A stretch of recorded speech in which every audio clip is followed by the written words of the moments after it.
son nuevas. Si nosotros revisamos el artículo 95 de la Ley 270 o Ley Estatutaria de Administración de Justicia, nos vamos a dar cuenta que desde ahí empezaron o dieron la orden de que teníamos que empezar a utilizar una cantidad de medios técnicos para el desarrollo de las funciones. Retomo el cuento del mandato de pago.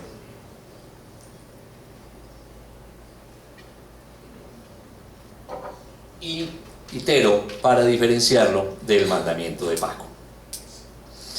Cuando el juez entonces coge su demanda, la revisa y advierte que cuenta con las 4 características, vale decir que se trata de una obligación en dinero, que es de naturaleza contractual, que la cuantía está determinada y determinable y que es de mínima cuantía, entonces dicta una providencia.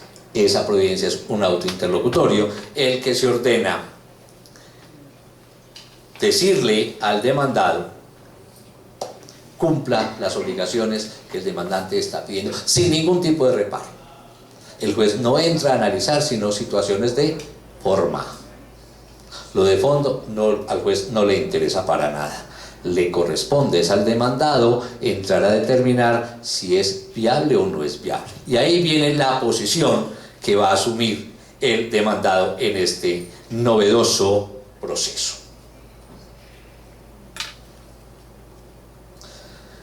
Debemos decir que conforme al artículo 421 de ese Código General del Proceso, la orden es de 10 días. En 10 días tiene que haber un pronunciamiento de parte del deudor. Unos dicen que del demandado, hay quienes sostienen que es mejor llamarlo deudor, pero son cuestiones que en mi sentir no tiene ningún tipo de diferenciación completo.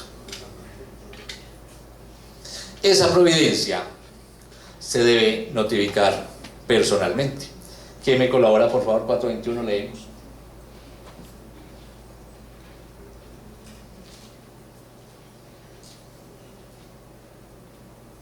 Artículo 421. Trámite. Si la demanda cumple los requisitos, el juez ordenará requerir al deudor para que en el plazo de 10 días pague o exponga en la contestación de la demanda las razones concretas que le sirven de sustento para negar total o parcialmente la deuda reclamada. El auto que contiene el requerimiento de pago no admite recursos y se notificará personalmente al deudor, con la advertencia de que si no paga o no justifica su renuencia, se dictará sentencia que tampoco admite recursos y constituye cosa juzgada, en la cual se le condenará. Hasta ahí, gracias. Lo que nos interesa es la parte de la norma que dice y se notificará personalmente. La pasada charla que dio el doctor Colmenares en Manizales, el hombre fue reiterativo y dijo: se notifica personalmente en persona. ¿Recuerdan los que asistimos a ese evento? El hombre insistía en que la notificación tiene necesariamente que hacerse de manera personal. Vale decir, para él queda excluida cualquier otro tipo o forma de notificación que se pueda hacer. Y entonces uno, juicioso, acucioso y diligente, pues entonces se pregunta: ¿y entonces por qué no se puede hacer la notificación por aviso?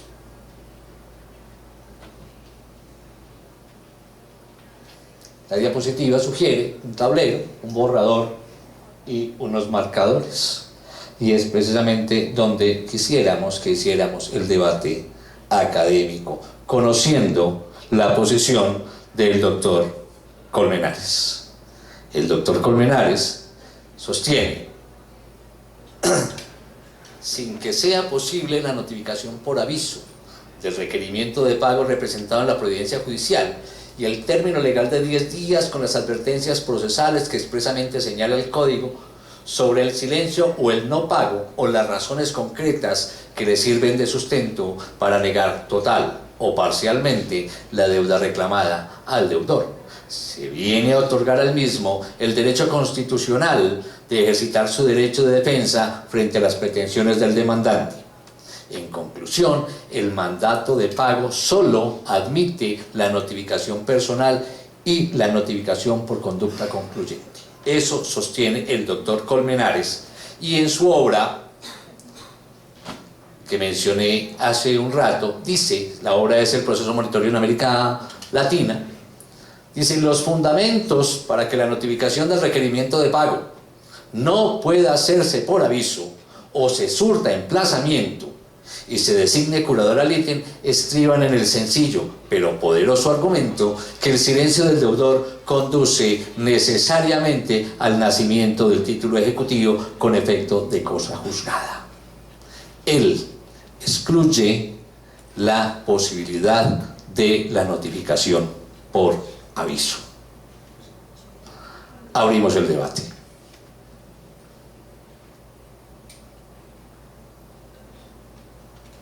Bueno, yo no estoy de acuerdo porque creo que con eso se le quita toda efectividad al proceso como tal. La mejor defensa para el demandado ahí será simplemente no acudir y esperar a que lo demanden en un proceso de conocimiento. A ver, de pronto nos queda una duda. Si el demandado en el proceso monitorio guarda silencio, no va, hay una sentencia, no se va a proceso declarativo. Esa sentencia es una sentencia de condena y esa sentencia es precisamente el título ejecutivo. Y entonces va a tener otra opción de defenderse. ¿Cuándo? Cuando le inicien la ejecución. Pero, ¿qué excepción se puede proponer contra una sentencia de condena? Ninguna. Ninguna.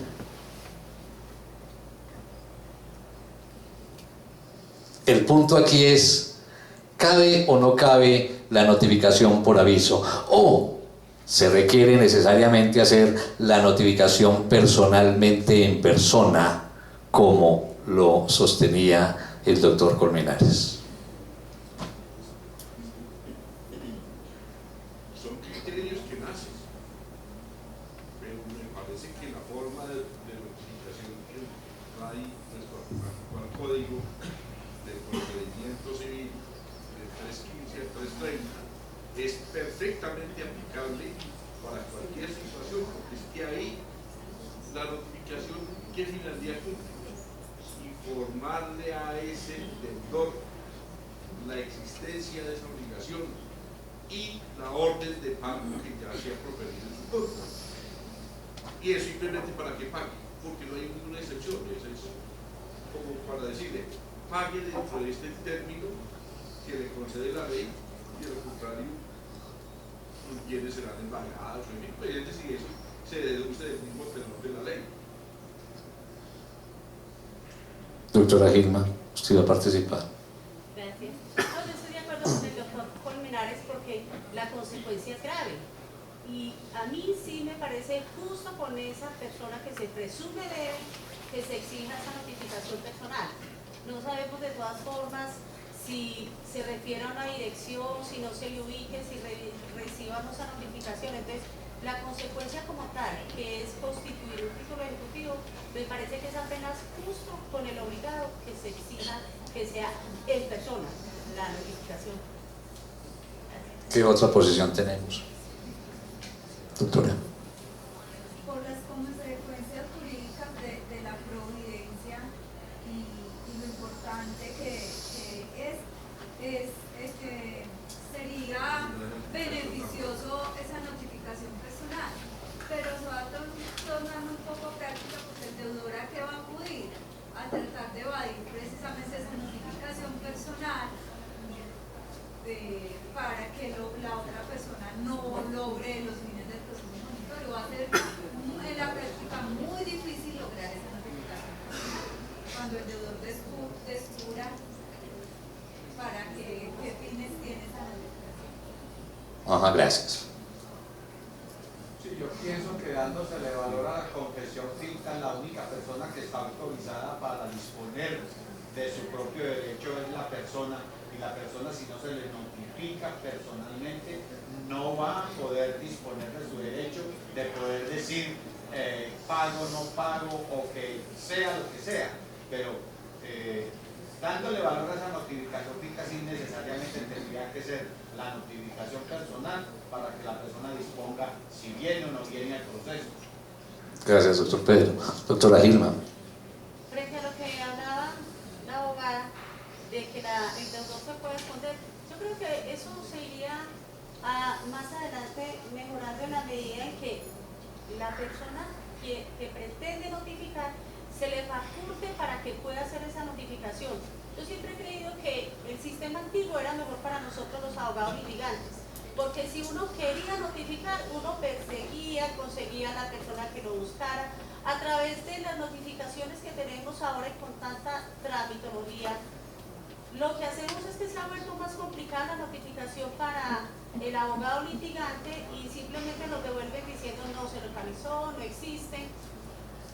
Cuando uno tiene la facultad de hacer esa diligencia, podemos evitar que el demandado se nos esconda. Entonces yo creo que ahí es donde tendría que revisarse más adelante el que se faculte a aquella persona, bien sea a través de abogado directamente, para que persiga a ese deudor. Antes se le traía a la persona hasta con un policía y no se nos podía esconder. Ahorita nos dicen mándelo a través de una oficina de correo y hasta ahí llegamos. Esa realmente sería... El problema es del trámite que se utiliza, más no de la norma como tal, que me parece absolutamente sana y defendible. Gracias. Doctor Mario, ¿usted iba a participar? Ok. ¿Alguien más que quiera hacer su aporte? Bien. ¿Cómo se notifica el mandamiento de pago?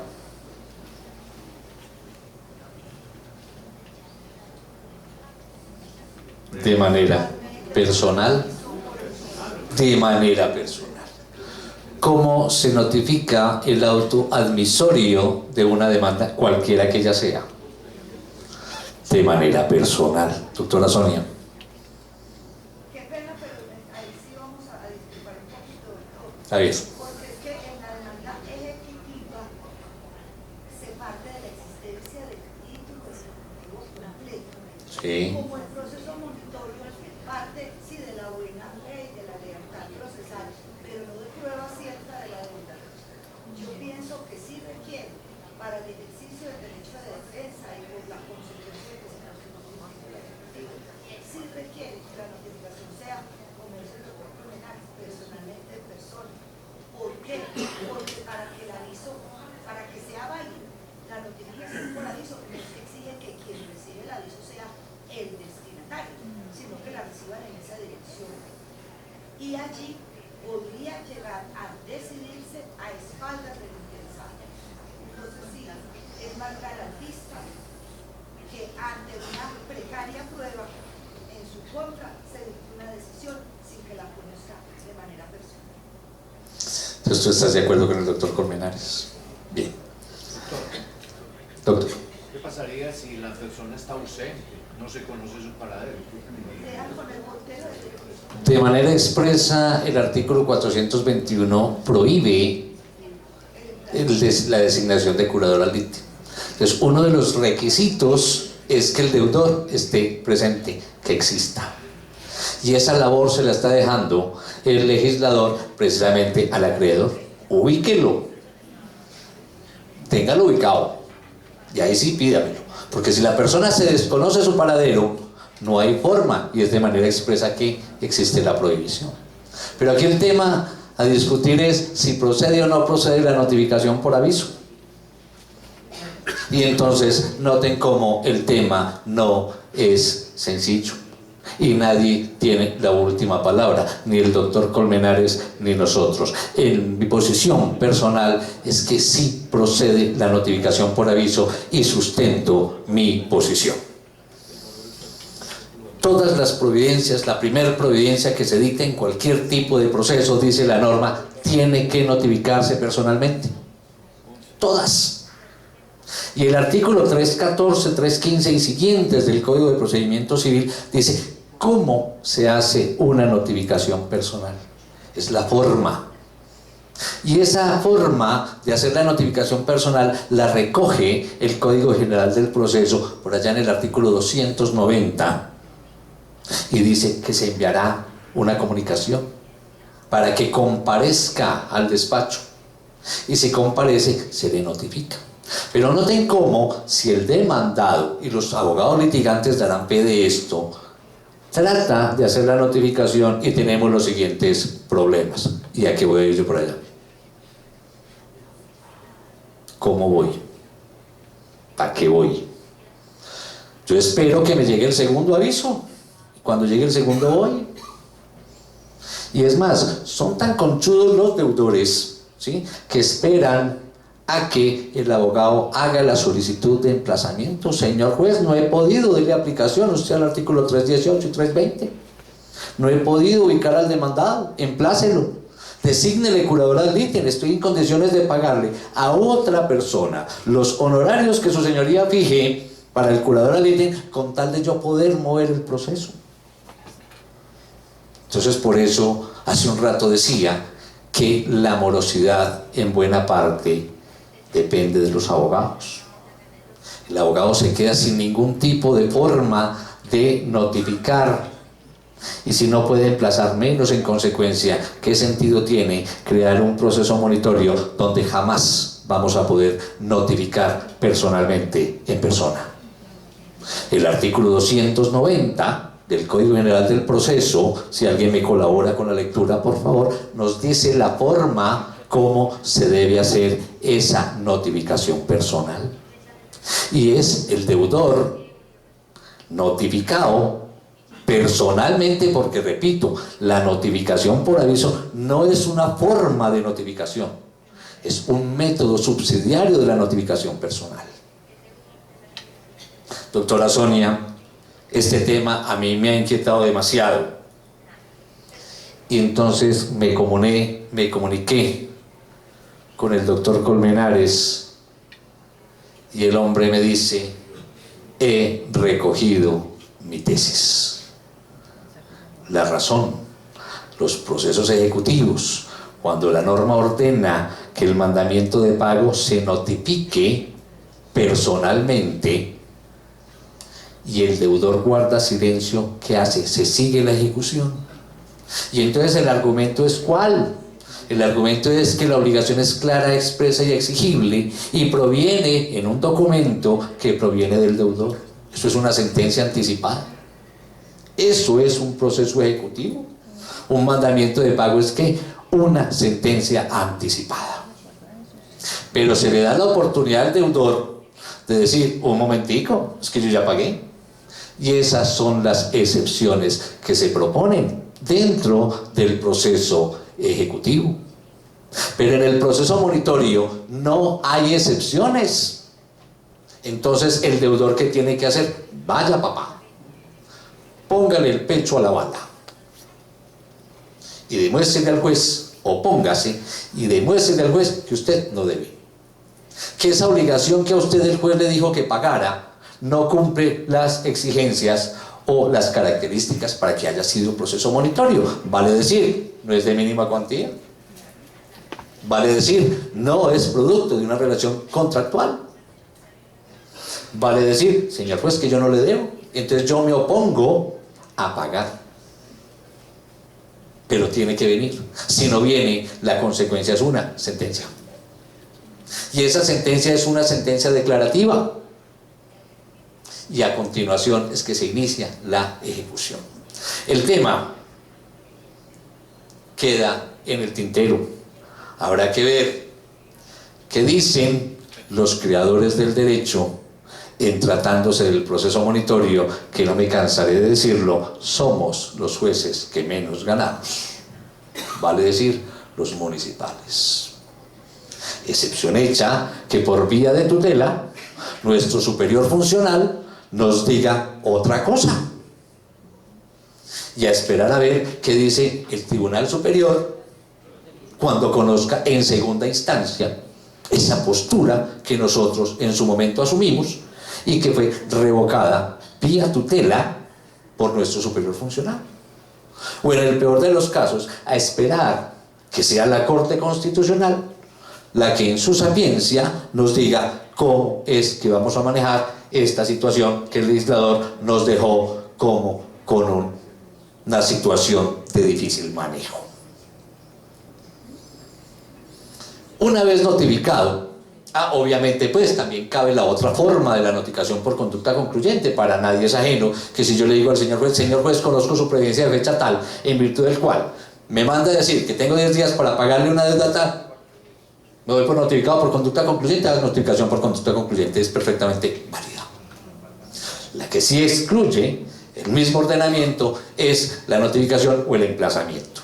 Eso no se puede hacer y es categórica la norma al decir aquí no cabe el emplazamiento y mucho menos la designación de curador ad litem para ese efecto.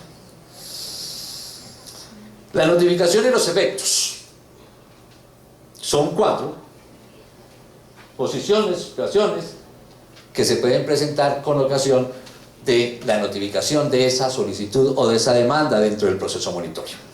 Y la primera es que el intimado pague. Y si el intimado paga, pues rico, se acabó el proceso. Y entonces en la estadística contamos 1. Pero también puede pasar que el intimado guarde silencio. Y si guarda silencio, nos toca entrar a proferir una decisión. Y esa decisión es ¿qué? Una sentencia condenatoria. En el primer caso, si el deudor paga, pues recordemos lo que en su momento decía o dice el Código Civil, por allá en el artículo 1625, cuando habla de la extinción o de los modos de extinción de las obligaciones y se ocupa del primero y más importante, el pago. Cuando el deudor o el intimado paga, pues la verdad a los jueces que nos ahorró el proceso monitorio, nos ahorró el proceso verbal y nos va a ahorrar el proceso de ejecución. 3 procesos nos va a ahorrar siempre y cuando el deudor pague. ¿Sí? Si la cuantía es poquita, no mínima, sino poquita, pues uno hasta pagaría también con tal de quitarse 3 procesos de encima. La tercera posición sería el que el demandado se allane expresamente a los hechos y pretensiones. Señor juez, sí, le asiste razón al demandante. Yo le debo 2 millones de pesos. Y se los debo, sí, y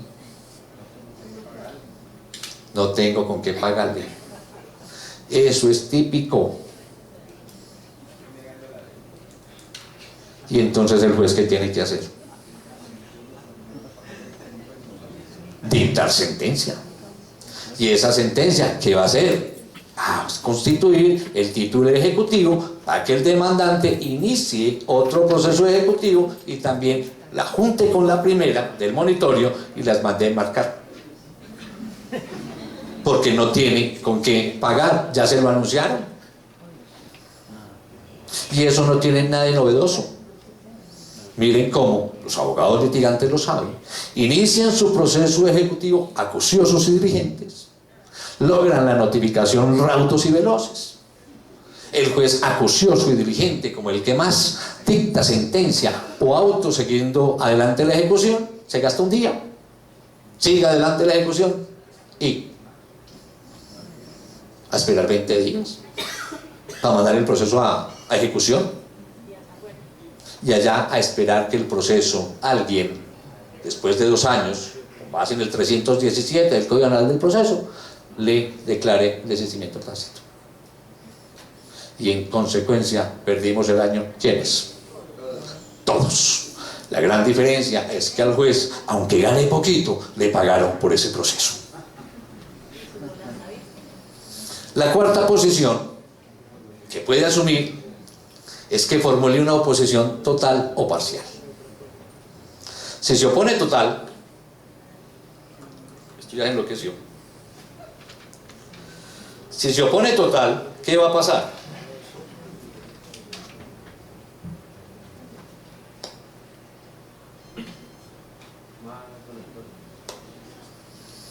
El proceso monitorio, como proceso monitorio, termina. Vale decir, a la ECA. Se murió el proceso, gracias a Dios. Oposición total. Pero si el demandado se opone parcialmente, le queda una vía al ejecutante, entre comillas, ejecutante o futuro ejecutante, hablemos más bien de demandante, y es solicitarle al juez: señor juez, como se opuso parcialmente, entonces dicte sentencia en lo que no se opuso. Y ahí va a dictar una sentencia. Y respecto de la parte que no se opuso, ¿qué va a dictar? Un auto. Y ese auto interlocutorio para mí es convocando a la audiencia del 392 en proceso verbal sumario.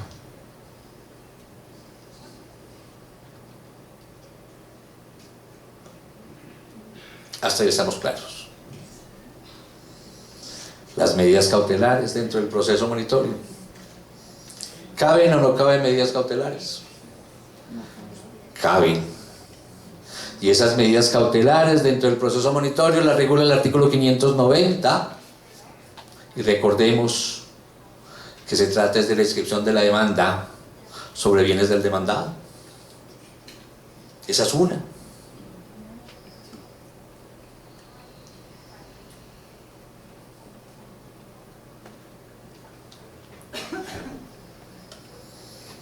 Dice la norma, dice el artículo 421, podrán practicarse las medidas cautelares previstas para los demás procesos declarativos. Recordemos que esto es un proceso declarativo. Y entonces, como proceso declarativo, ¿qué es? A mí me surge otra duda. Y es que el requisito de procedibilidad, cuando sale la ley 640 y la modificación que le introdujo la ley 1395 del 2010, dice que en todos los procesos declarativos es necesario agotar el requisito de procedibilidad. ¿Será necesario agotar el requisito de procedibilidad en el proceso monitorio? ¿Por qué no lo está excluyendo la ley 640?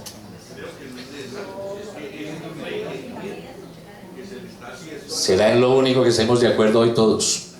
Ese requisito de procedibilidad no tiene sentido. Donde se exigiese el requisito de procedibilidad sería matar de entrada el proceso monitorio. Entonces lo desnaturalizaría completamente.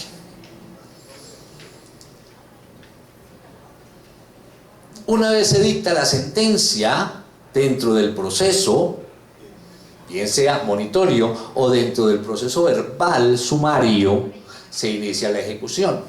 ¿Se acuerdan que ahorita dijimos que en buena medida el doctor Colmenares había dicho que el proceso ejecutivo comienza cuando termina el proceso monitorio?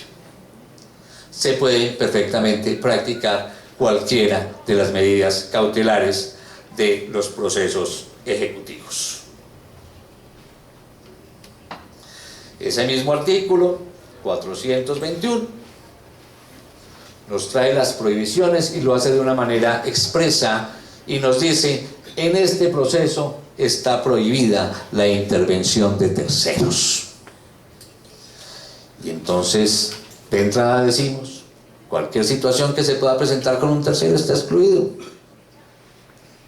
Abramos el debate. ¿Eso será cierto? Al tenor literal de la norma quedan excluidos los terceros, no puede haber intervención de terceros.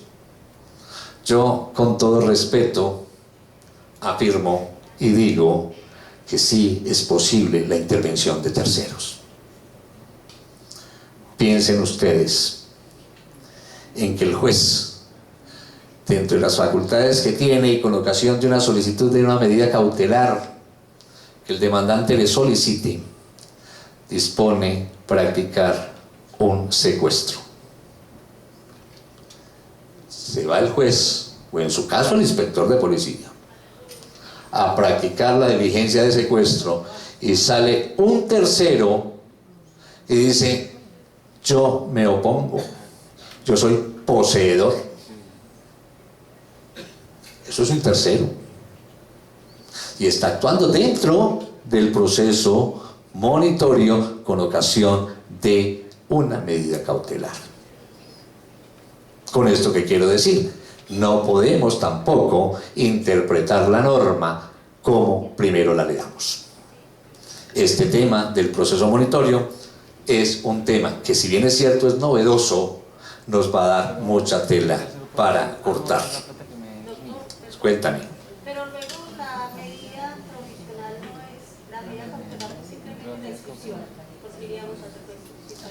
Si tú lees el 590 dice, y cualquier otra. 590.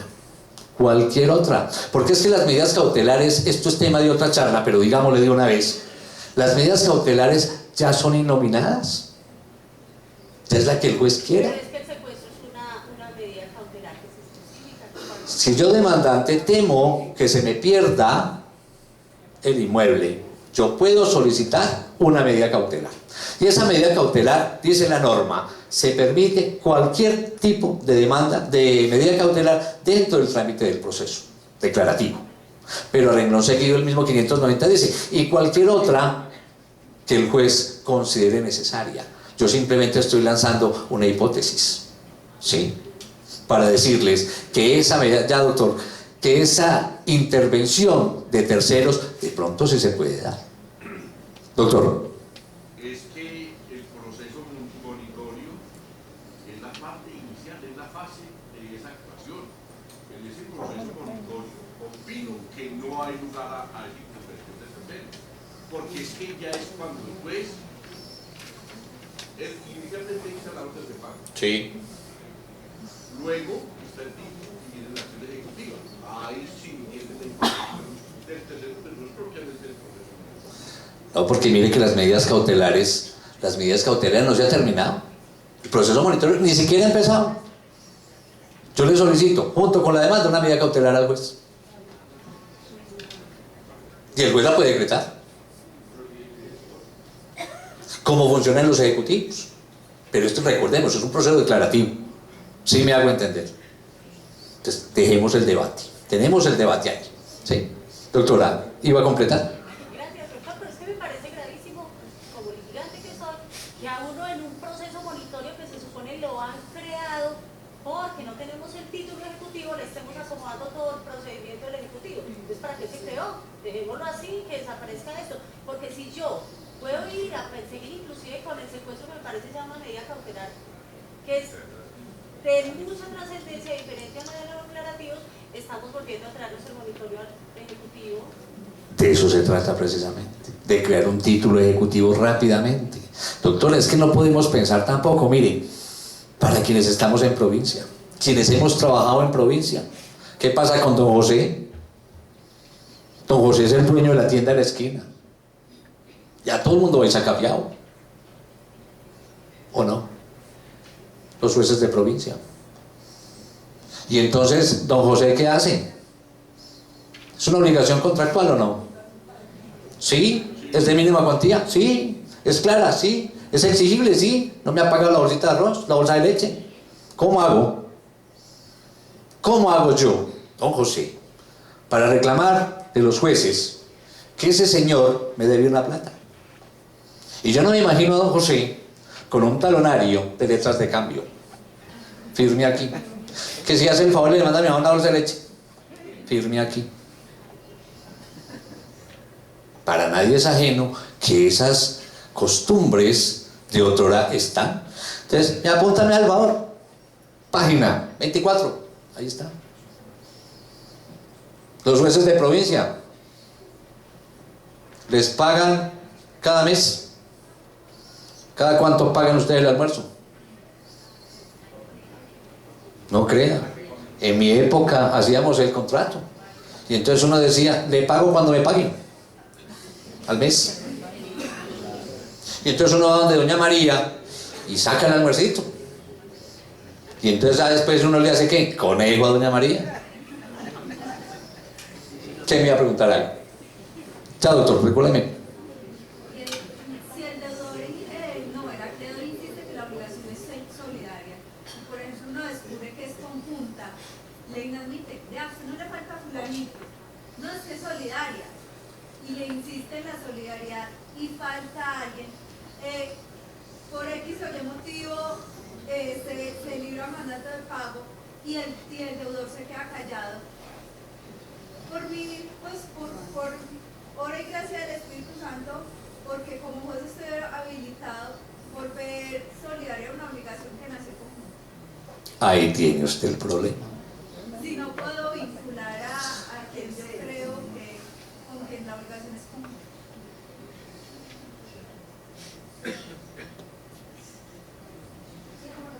Si la obligación es solidaria, no hay tutía.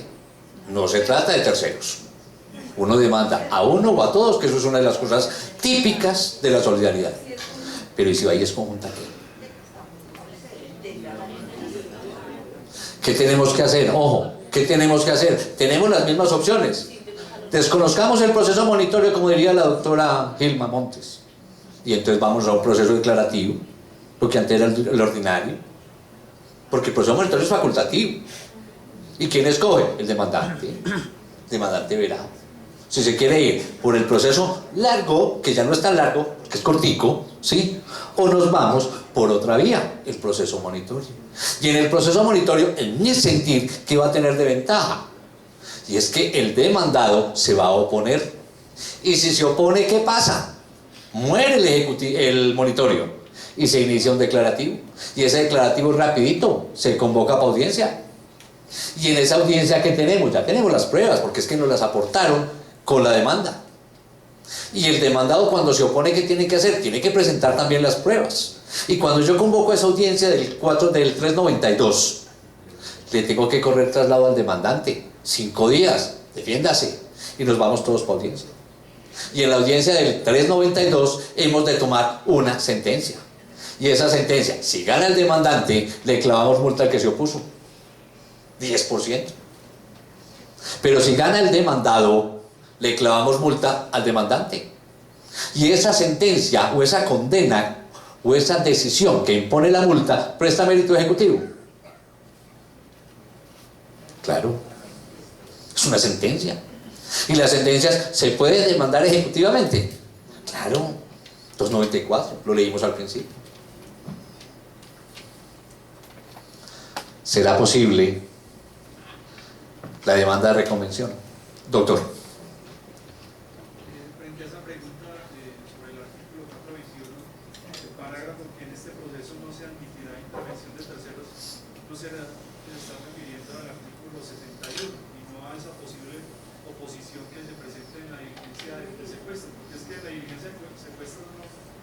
Yo solo lancé una opción. No hay relación sustancial con el objeto del proceso monitorio, sino ya con el bien que podría respaldar ese proceso. Y ahí tenemos otro problema que se nos está acrecentando en Colombia, y es la existencia de la ley 1676. Ayer la mencionaron también, porque es que uno ya responde con todo, y las garantías son infinitas. Y también se puede pensar en otra cosa, y la insolvencia del deudor. Cuando yo digo, haciendo alusión a que la norma establece que no existe la posibilidad de intervención de terceros, es porque yo no quiero cerrar del todo el debate. Habría que mirar qué casos se van a empezar a presentar para nosotros decir, ¿y aquí qué hacemos? La fácil y la sencilla para los jueces. Aquí no cabe intervención de terceros. Sencillo, es que está expreso. Doctor, no sea tosudo, es que no se pueden hacer intervención de terceros. Le interpongo recurso de reposición, doctor. No, qué pena, es que tampoco caben recursos. Entonces viene ¿qué? La famosa tutela. Y entonces por eso al principio de esta charla dijimos la importancia del tema. Porque es que el tema no está listo, esto no está depurado. ¿Y a quién le toca crear el derecho? A los jueces. Y esos jueces vamos a ser los municipales. Entonces aquí yo pienso que teníamos que decir algo así como lo que dijo Marx en su época: jueces de Colombia, unidos. Nos va a tocar sentar a nosotros los jueces una posición. Y esa posición solamente la vamos a lograr en la medida en que en estos escenarios académicos tengamos la oportunidad de discutirlo. Porque aquí no se trata de que es que el juez octavo civil del circuito de Manizales mandó a decir que esto hay que hacerlo así. Y a la tutela siguiente es el juez 10 civil del circuito el que manda a decir que no, que es al contrario. Porque esa inseguridad jurídica para los jueces es evidente. Y para los litigantes también. Y entonces los litigantes que dicen, pero es que el juzgado 15 civil del circuito ya dijo. Sí, pero es que el 16 mandó a decir lo contrario. Y esa inseguridad jurídica, ¿quién nos la resuelve? Ya me empezaron a presionar psicológicamente también aquí. Emplazamiento del demandado es claro, no cabe. Designación o nombramiento del curador del ítem tampoco, y solo está discutido y ya queda prácticamente organizadito, ¿verdad? Me están presionando porque hay personas que tienen hambre. Sentencia y recursos. Ya dijimos que el proceso monitorio se agota o se queda agotado en 3 providencias diferenciables. La primera, la autodeterminación por pago. Esa es la panacea. Quedaríamos todos los jueces porque con el solo requerimiento el deudor vaya y pague. La sentencia condenando al demandado y el autointerlocutorio que termina el proceso y lo convierte en un declarativo verbal, de lo cual ya hemos hecho bastante referencia, de que nos vamos para la audiencia del 392.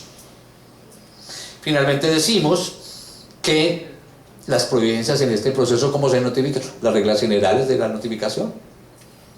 Si es escrito, notificamos ¿cómo? Por estado. Y en la audiencia del 392, yo estoy confundido hoy con el 432. Y la audiencia del 392, ¿cómo la notificamos? Si es en la audiencia, en estrados. No tiene ningún tipo de problema. Contra estas providencias no procede recurso alguno.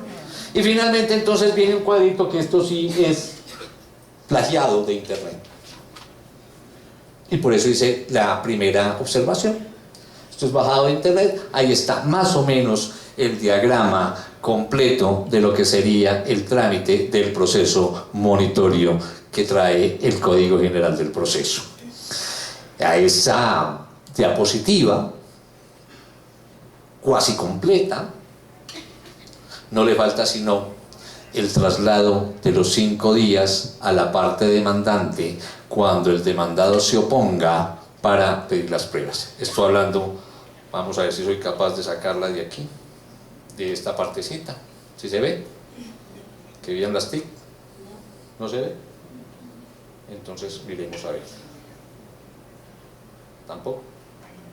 Entonces se las quedo bien. Vean aquí. Aquí.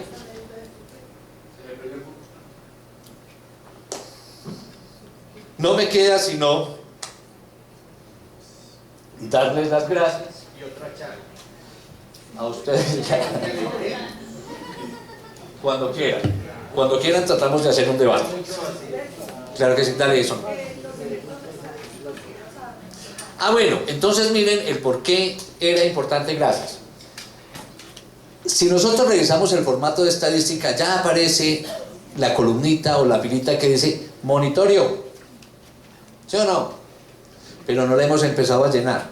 A nosotros la oficina judicial nos va a mandar por reparto los famosos procesos monitorios, porque nos vamos a estrenar, tanto abogados como jueces. Y aquí empieza la maratón. ¿Quién va a ser el primero que saque la sentencia? Porque hay que mandarle marcar, el abogado y el juez. ¿Sí? Ese proceso monitorio termina con pago. Y entonces nosotros, ¿qué hacemos? La sacamos de la estadística terminado por pago. Listo. ¿Sí o no? Pero si el tipo o el demandado mejor se opone, hay que convocar a una audiencia del 392, vale decir proceso verbal. Y ese proceso verbal, entonces, ¿qué mandamos? Mandamos un formato de compensación a la oficina judicial para que nos cuente como verbal. Y lo más simpático es que si el demandado guarda silencio, hay que dictar sentencia. Entonces el proceso verbal, como proceso verbal que es, termina con sentencia y nosotros lo sacamos por sentencia. Pero es que la ejecución empieza. Y entonces, ¿qué hacemos? Mandamos un formato de compensación para que nos manden un proceso ejecutivo para poder cubrir la estadística. O nos va a pasar, como nos está pasando en materia de tutela, que llega la tutela contra el gerente del hospital de Caldas por pago de salarios. Les pagan quincenal. Se dicta la sentencia y a los 15 días, incidente de desacato. No me han pagado la quincena de junio. Tramite el incidente. ¿Cuenta o no cuenta? Pagaron. Terminamos el incidente de desacato y a los 15 días, ¿qué hacemos? Incidente de desacato. y así nos vamos, y por eso en el juzgado a mi cargo tenemos almanaques y repartimos almanaques en diciembre a los mejores clientes. Este es pues el Evangelio y predicadlo.